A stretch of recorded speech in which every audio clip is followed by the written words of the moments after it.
house, there was a huge, empty, and dilapidated mansion sitting on Millette Hill. I learned years later the house was built in 1883 by Arthur Millette, who was the last governor of South Dakota when it was still a territory, and was also its first governor after statehood. The house had been sitting abandoned, empty, and unattended for many years. I found out many years later that the house has been restored and is now a historical landmark in the city. But at the time we were there, and according to a tale which most kids knew, someone hung themselves in the bell tower of the house, and it was haunted.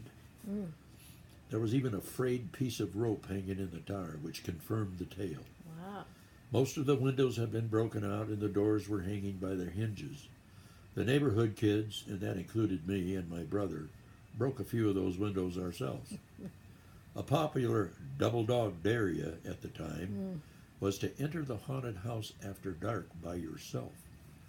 I was put to the challenge, and one night, scared to death, I slowly crept into the house with my friends watching. It was very eerie, dark. The wind was whistling through the house and the floors creaked. I just stood there very quietly for about 5 minutes and then made a hasty retreat. And of course I had to tell my friends that it wasn't very scary at all. Millette Hill was a great place to play, especially in the wintertime. We would take a scoop shovel, sit down on it with the handle protruding up from between our legs, and slide down the snow-covered hill. Nobody had skis, or we would have probably tried that too and broken a bone or two. We did, however, have an old broken-down toboggan, which would seat 4 of us, and we had a great time riding that thing down the hill. Hardest part of it all was hiking back up to the top of the hill to do it again. There was also another place in the neighborhood called Clay Cliff. At the bottom of the cliff there were railroad tracks and a road. I always thought it was a really high cliff. We used to stand at the top and see who could throw a rock the furthest from up there. Many, many years later I had a chance to visit and see that cliff again.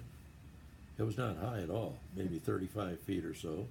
I was kind of disappointed when I saw what it really was.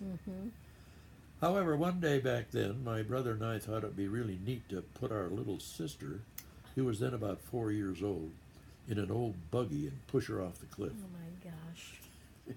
She was excited to go wherever we wanted to take her. We came to our senses and decided that would probably not be a good thing. So instead we went over to Millette Hill and pushed her down that.